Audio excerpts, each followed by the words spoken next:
दोस्तों, अगर आपकी मेहनत के पैसे कोई ऐसे ही बर्बाद कर दे तो आपको कैसा लगेगा?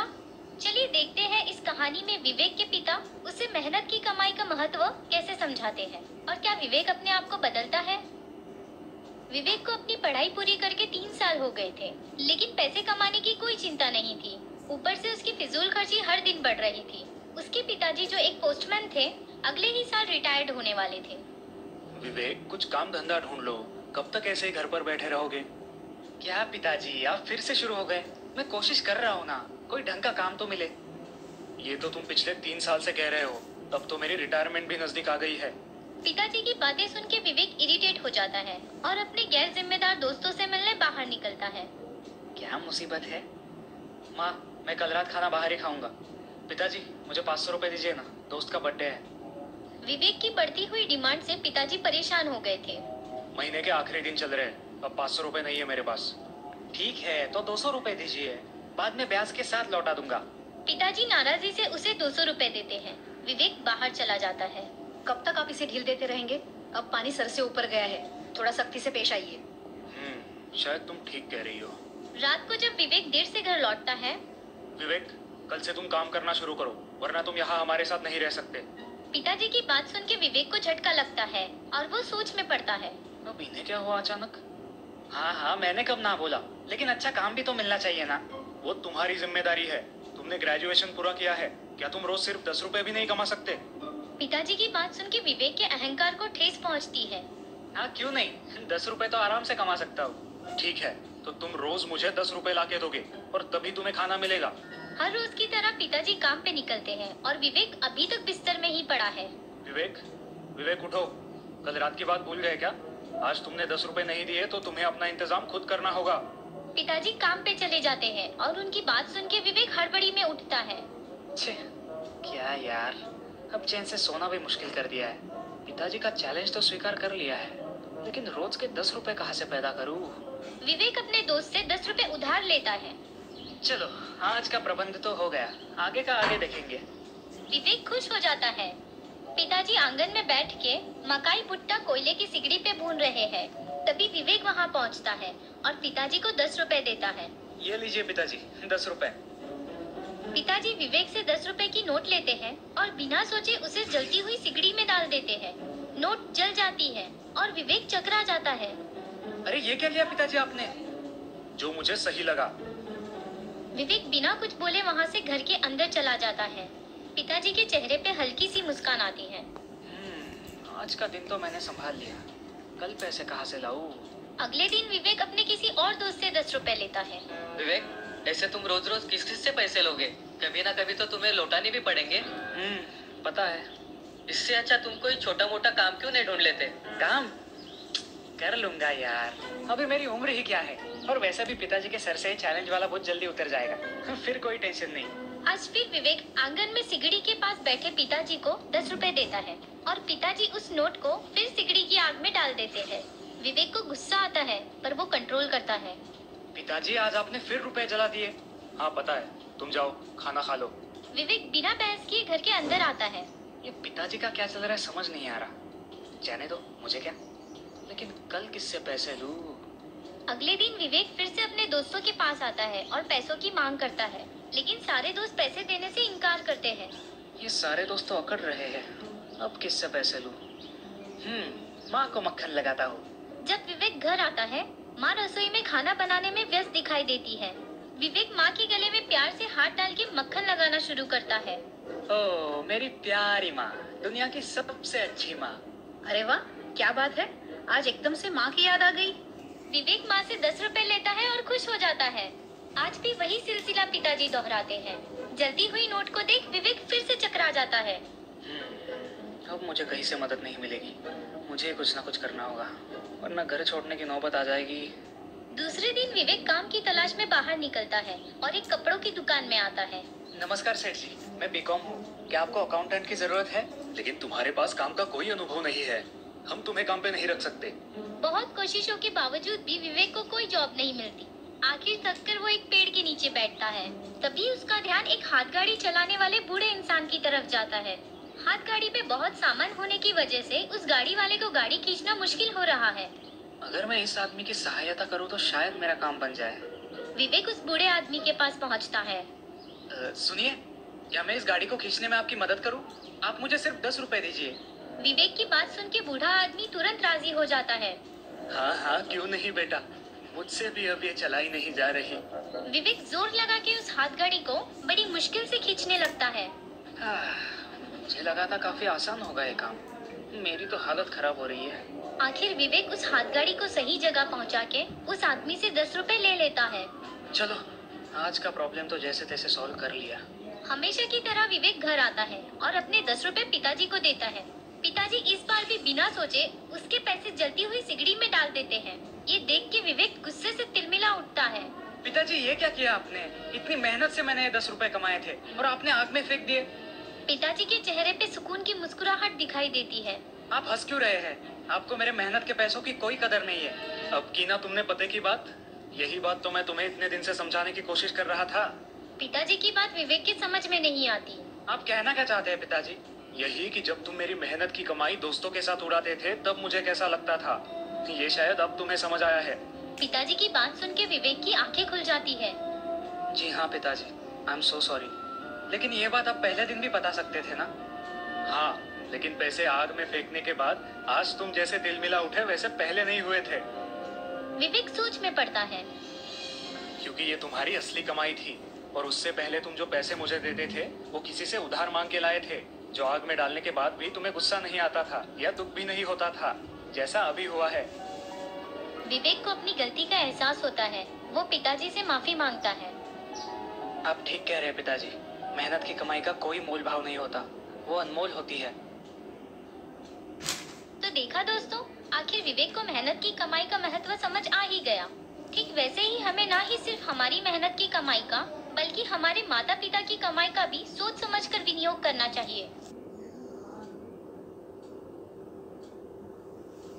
दोस्तों, वक्त एक ऐसी चीज है जो एक बार निकल गया सो निकल गया। आप उसे किसी भी कीमत पर वापस नहीं ला सकते। इसीलिए हमें हमेशा खुद के और औरों के वक्त का सम्मान करना चाहिए, वरना कभी कभी पछताने की नौबत आ सकती है। ऐसा ही कुछ हुआ है किशोर के साथ। तो आइए देखते हैं आखिर क्या हुआ है उसके साथ, जो वक्त के मामले में बिल्कुल ही लापरवाह था। माधुरी और किशोर 23 साल के जुड़वा भाई बहन हैं, लेकिन दोनों के स्वभाव एक दूसरे से एकदम भिन्न हैं। पिछले साल ही दोनों ने ग्रेजुएशन पूरी की थी और दोनों को एक ही ऑफिस में अच्छी नौकरी भी लगी थी। किशोर चलो जल्दी, लेट हो रहा है। अरे दीदी, इतनी क्या जल्दी है? तुम्हें पता है ना, मुझे ऑफिस लेट पहुंचना बिल्कुल पसंद नहीं। इट्स ओके दीदी, बस 5-10 मिनट इधर उधर चलता है, ये मुंबई है। जैसे जैसे घड़ी आगे बढ़ रही थी, माधुरी बेचैन हो रही थी। आखिर वो अकेले ऑफिस के लिए निकल जाती है। कुछ देर बाद किशोर बाहर आता है। ये दीदी भी ना जरूरत से ज्यादा सिंसियर है। बस के बजाय उल्टा बाइक पर जल्दी ऑफिस पहुंच जाते हैं हम। माधुरी हमेशा की तरह ऑफिस सही वक्त पे पहुंच जाती है और अपने काम में लग जाती है। कुछ देर बाद ऑफिस के बॉस माधुरी के पास आते हैं। मिस माधुरी, किशोर कहाँ है? मेरी एक इम्पोर्टेंट बिजनेस मीटिंग शुरू होने वाली है और एक जरूरी डॉक्यूमेंट किशोर के पास है। जी सर, बस आता ही होगा।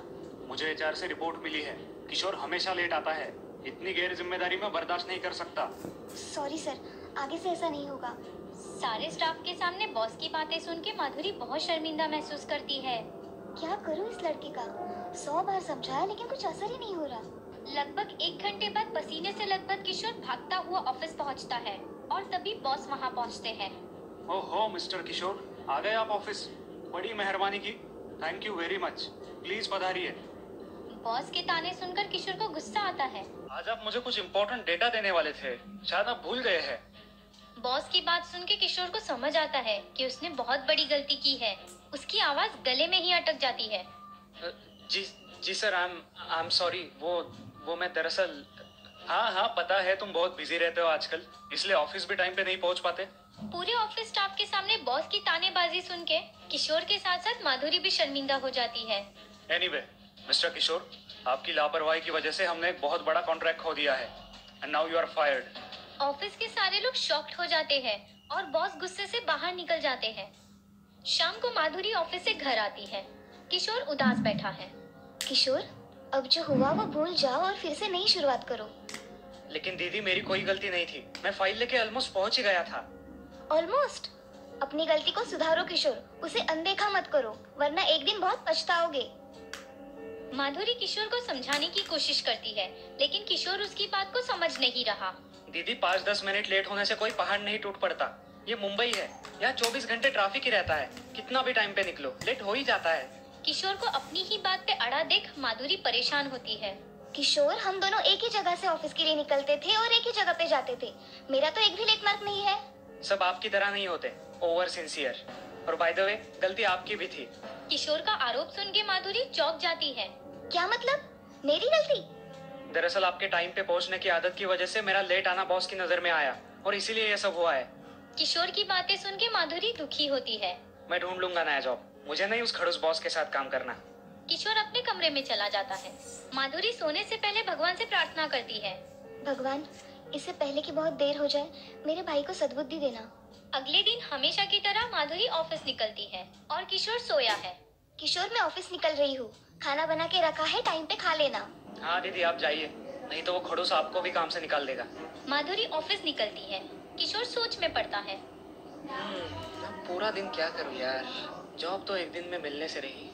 यस, नीरज के घर जाता हूँ, सुरेश को भी बुलाता हूँ। किशोर नीरज के घर आता है। अपना सारा फ्रस्ट्रेशन दोस्तों के साथ शेयर करता है। सारे दोस्त मिलकर टाइम पास करते हैं। पार्टी में कोई डिस्टरबेंस ना हो, इसीलिए सारे दोस्त अपने अपने मोबाइल साइलेंट करते हैं। ये लो, मैंने भी मोबाइल साइलेंट कर दिया। फालतू में डिस्टर्ब करते हैं घर वाले। वही तो, हम क्या छोटे हैं, समझते ही नहीं, हमें प्राइवेसी की जरूरत होती है। तीनों फ्रेंड्स खा पी के टुन्न हो जाते हैं और गहरी नींद में सो जाते हैं। माधुरी हमेशा की तरह ऑफिस से निकलती है। आज उसे थोड़ी देर हुई है, इसीलिए जल्दी में है। ओह गॉड, आज बहुत देर हो गई है। किशोर भूखा होगा, जल्दी घर पहुंचना होगा। माधुरी हड़बड़ी में सड़क पार करने लगती है और तभी एक ट्रक की हेडलाइट उसकी आंखों पे पड़ती है और भयानक सी ब्रेक लगाने की आवाज आती है। किशोर के फोन पे लाइट फ्लैश होती है। कोई उसे कॉल करने की बार बार कोशिश कर रहा है। माधुरी को अस्पताल एडमिट किया जाता है। उसे बहुत गंभीर चोटें आई है और बाजू में बैठा किशोर रो रहा है। हमने आपको कॉल करने की बहुत कोशिश की, लेकिन आप फोन ही नहीं उठा रहे थे। तभी एक डॉक्टर कुछ रिपोर्ट्स लेके वहाँ आते हैं। आई एम सॉरी किशोर, लेकिन हम तुम्हारा ब्लड माधुरी के लिए नहीं यूज कर सकते। लेकिन डॉक्टर हम जुड़वा है और हमारा ब्लड ग्रुप भी सेम है। हाँ वो सब तो ठीक है, लेकिन तुम्हारे ब्लड में पेस्टिसाइड्स की मात्रा बहुत ज्यादा है जो माधुरी के लिए हानिकारक हो सकती है। अब क्या होगा डॉक्टर, प्लीज मेरी बहन को बचाइए। डोंट वरी, एक डोनर आ रहा है। एक्चुअली उसे अब तक पहुंच जाना चाहिए था। पता नहीं लोग वक्त का पालन करना कब सीखेंगे। डॉक्टर की बातें सुन किशोर मन ही मन अपसेट हो जाता है। तभी एक लड़का वहाँ पहुँचता है। डॉक्टर, मैं डोनर हूँ। अरे लेट क्यों हो गए, इमरजेंसी है बताया था ना। डॉक्टर, सिर्फ 5 मिनट ही देर हुई है। 5 मिनट के 300 सेकंड्स होते हैं और शायद किसी के लिए 1 सेकंड भी बहुत कीमती हो सकता है। चलो जल्दी। डॉक्टर और वो डोनर निकल जाते हैं। किशोर सोच में पड़ता है। 5 मिनट इधर उधर चलता है, ये मेरी सोच कितनी गलत थी। मुझे माफ कर देना भगवान। मैं आज से खुद का और दूसरों के वक्त का मान रखूंगा, लेकिन प्लीज मेरी बहन को बचा लेना। तो देखा दोस्तों, कैसे एक अनचाही घटना ने किशोर को अपनी गलती का एहसास कराया। इसीलिए हमेशा वक्त की कीमत समझिए, उसका आदर कीजिए। दोस्तों, खुशलपुर गांव में हर साल होली के बाद बहुत बड़ा मेला लगता है, जहां हर तरह की वस्तुओं की खरीदी बिक्री होती है। दूर दूर से व्यापारी अपना दुकान लगाने यहाँ आते हैं। आज भी हर साल की तरह मेला लगा है। लोग बड़े उत्साह से खरीदारी कर रहे हैं और मेले का आनंद उठा रहे हैं। लेकिन आज इस मेले में किसी का घमंड टूटने वाला है। पड़ोस के गांव का विख्यात सुनार हीरामल अपने परिवार के साथ मेले का आनंद उठाने खुशहालपुर आया था। हीरामल की नजर पारखी थी और हीरे सोने चांदी के बारे में उसका ज्ञान अव्वल था। एक ही नजर में वो किसी भी धातु, पत्थर या हीरे का मूल्य पहचान जाता। लेकिन अपनी इस कुशलता पे उसे बड़ा घमंड था। अचानक हीरामल की बीवी का ध्यान सर्कस के तंबू की ओर जाता है। जी चलिए ना, हमारे बब्बू को सर्कस दिखाते हैं। भाग्यवान, आप और बब्बू देखिए, मैं जरा बाजार घूम लेता हूँ। जी ठीक है जी। सर्कस का नाम सुनते ही बब्बू खुशी से नाचने लगता है। ये सर्कस सर्कस, चलिए ना माँ जल्दी, सर्कस खत्म हो जाएगी। धत पगले, अभी तो शुरू भी नहीं हुई है। हीरामल टिकट निकाल के बीवी और बेटे को सर्कस के तंबू में बिठाता है और खुद मेले में सैर सपाटा करने निकलता है। घूमते घूमते हीरामल एक कांच की चीजों के ठेले पे आता है, जहाँ काफी सारी कांच की वस्तुएं रखी हैं। जेवर, खिलौने, शीशे, आकर्षक बर्तन इत्यादि। हीरामल की नजर एक चमचमाते कांच के टुकड़े पर जाती है, जिसका आकार और चमक कुछ अलग ही है। ओह, ये तो बड़ी अनोखी चीज लग रही है। क्या दिखाओ सेठ? खिलौने, बर्तन, माला? वो कांच का टुकड़ा दिखा दो। हीरामल उस चमचमाते कांच के टुकड़े को बारीकी से देखता है और समझ जाता है कि वो एक मूल्यवान हीरा है, बस थोड़े तराशने की जरूरत है। अरे भाई, ये कैसी सामान्य चीजें रखी है बेचने? कुछ अनोखी वस्तुएं रखते। जी सेठ जी, अगली बार जरूर कोशिश करूंगा। अभी आपको कुछ पसंद आया है? वैसे तो कुछ खास नहीं दिख रहा। ये कांच का टुकड़ा ठीक ठाक लग रहा है। दीवान खाने में मेज पे रखूं तो थोड़ी शोभा बढ़ा देगा। बाकी तो कुछ काम का नहीं है। क्या कीमत है इसकी? जी ज्यादा नहीं, बस 20 रुपए। दुकानदार की बात सुन के हीरामल चौंक जाता है। बड़ा मूर्ख है ये आदमी। हीरे को मिट्टी के दाम में बेच रहा है। मैं इसे और कम दाम में पटा के पैसे बचाता हूँ।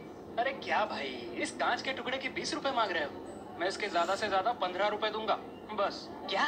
सिर्फ 15 रुपए? नहीं नहीं सेठ जी, लेना है तो 20 में ही लीजिए, वरना जाने दीजिए।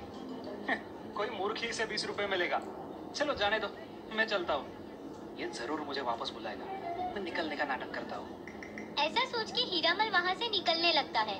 कुछ दूर आने के बाद वो फिर से मुड़ के देखता है, लेकिन दुकानदार अपने काम में व्यस्त दिखाई देता है। हीरामल सोच में पड़ता है। थोड़ी देर बाद फिर से यहाँ चक्कर लगाता हूँ। ये मूर्ख जरूर 15 रुपए में वो हीरा बेचेगा। हीरामल मेले में अन्य ठेलों पर घूमता है और कुछ न कुछ खरीदी करता है। कुछ देर बाद हीरामल अपनी बीवी और बेटे को लेने सर्कस के तंबू के यहाँ आता है। अजी आप घर चलते हैं, काफी समय हुआ है। पहले ये तो बताइए, सर्कस कैसी थी? बहुत बढ़िया पिताजी, बहुत मजा आया। मुझे फिर देखनी है। हाँ हाँ, क्यों नहीं, फिर आएंगे हम। चलो घर चलते हैं। आप लोग टांगे में बैठो, मैं अभी आता हूँ। हीरामल अपनी बीवी और बेटे को टांगे में बिठाता है और फिर से उस कांच के ठेले पे आता है। बोलिए सेठ, अब क्या दिखाऊं? कुछ खास तो है नहीं तुम्हारी दुकान में। उस कांच के टुकड़े का सही दाम बोल दो, मैं खरीद लेता हूँ। जी वो टुकड़ा, वो तो मैंने बेच दिया अभी थोड़ी देर पहले। दुकानदार की बात सुन के हीरामल चौंक जाता है। क्या? तुमने वो टुकड़ा बेच दिया? कितने में? जी पूरे 25 रुपयों में। मेरा तो दिन बन गया। दुकानदार ने बताई कीमत सुन के हीरामल गुस्से से तिलमिलाता है। सिर्फ 25 रुपए? अरे मूर्ख, तुम्हें पता नहीं वो कांच का टुकड़ा खास था। कोई सामान्य कांच का टुकड़ा नहीं था वो। तुम्हें पता भी नहीं है तुम्हारा कितना बड़ा नुकसान हुआ है। इतनी बड़ी बेवकूफी करके अब हंस रहे हो? सेठ जी बुरा मत मानिए, लेकिन सबसे बड़े मूर्ख तो आप है, मैं नहीं। दुकानदार की बात सुन के हीरामल फिर से आग बबूला होता है। ए मूर्ख, तुम्हें शायद पता नहीं है मैं कौन हूँ। हीरामल व्यापारी हूँ मैं, हीरामल। सोने चांदी की 5 दुकानें हैं मेरी पड़ोस के गांव में। सोने चांदी और हीरे की परख करने में मेरा हाथ कोई नहीं पकड़ सकता। एक ही नजर में भांप लेता हूँ वस्तु का मोल। खुद मूर्खता की है और मुझे मूर्ख कह रहा है। तुम्हें पता भी है उस कांच के टुकड़े की असली कीमत क्या थी? हीरामल को इतना गुस्सा हुआ देख दुकानदार अचरज में पड़ता है। क्या थी? अरे 1 लाख का टुकड़ा था वो, 1 लाख का। और तूने मिट्टी के भाव में बेच दिया। तेरे जैसा मूर्ख इस दुनिया में कोई नहीं है। हीरामल की बात सुन के दुकानदार थोड़ा सा सोच में पड़ता है और फिर मुस्कुराते हुए कहता है। सेठ जी माना कि मैं मूर्ख हूँ, लेकिन दुनिया के सबसे बड़े मूर्ख तो आप ही है, महामूर्ख। दुकानदार की बात सुन के हीरामल फिर से आग बबूला होता है। क्या कहा? तुम्हारी इतनी हिम्मत? मुझे महामूर्ख कहते हो? और नहीं तो क्या, मैंने तो वो टुकड़ा 25 रुपए में बेचा और कुछ तो मुनाफा कमाया, लेकिन आपने सिर्फ 5 रुपए के मुनाफे के लिए 1 लाख का हीरा हाथ से गवा दिया, वो भी उसका असली मूल्य जानते हुए। तो अब आप ही बताइए, महामूर्ख मैं हूँ या आप? दुकानदार की बात सुन के हीरामल को अपनी मूर्खता का एहसास होता है और वो निराश होकर वहाँ से चुपचाप चला जाता है। ये सही कह रहा है, मैं ही महामूर्ख हूँ। 5 रुपए बचाने की लालच में मैंने लाखों की चीज गवा दी। हाँ, जिस दुकानदार ने मेरा घमंड तोड़ दिया। तो देखा दोस्तों, ओवर कॉन्फिडेंस और घमंड हमेशा बुरा होता है। कभी भी अपने ज्ञान और कुशलता पे गर्व नहीं करना चाहिए और किसी को कम आंकना भी गलत है, जिसकी सजा हमें मिलती ही है।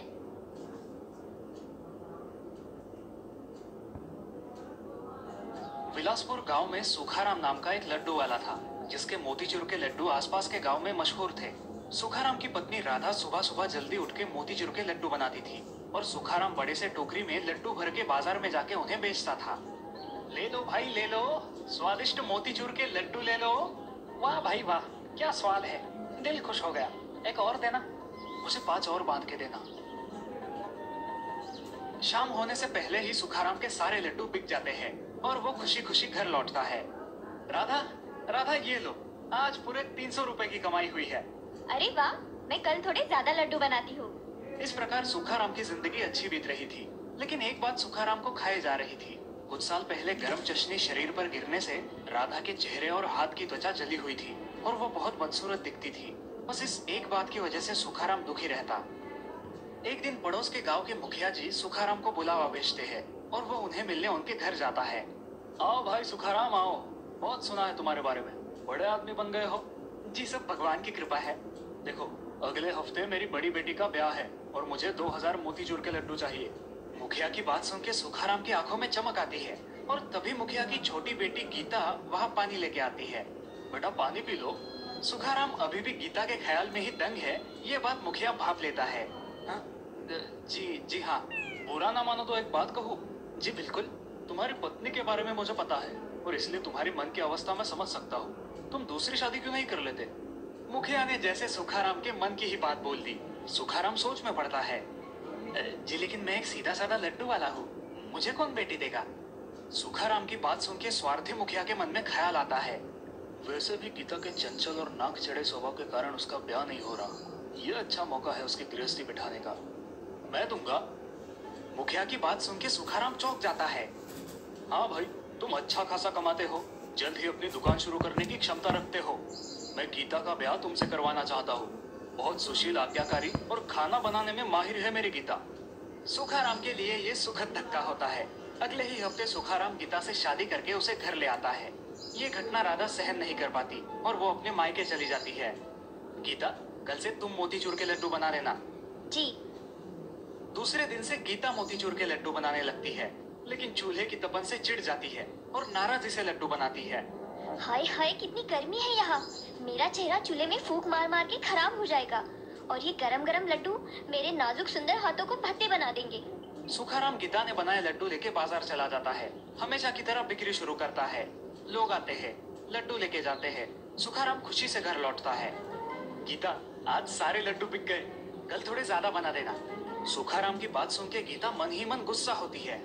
मेरी सुंदरता की कोई कदर ही नहीं है इन्हें बस लड्डू में दिलचस्पी है। 5-6 दिन बाद सुखाराम बाजार में लड्डू बेचने जाता है। उसे अचरज होता है कि अब लड्डू खरीदने वाले कम क्यों हो गए हैं।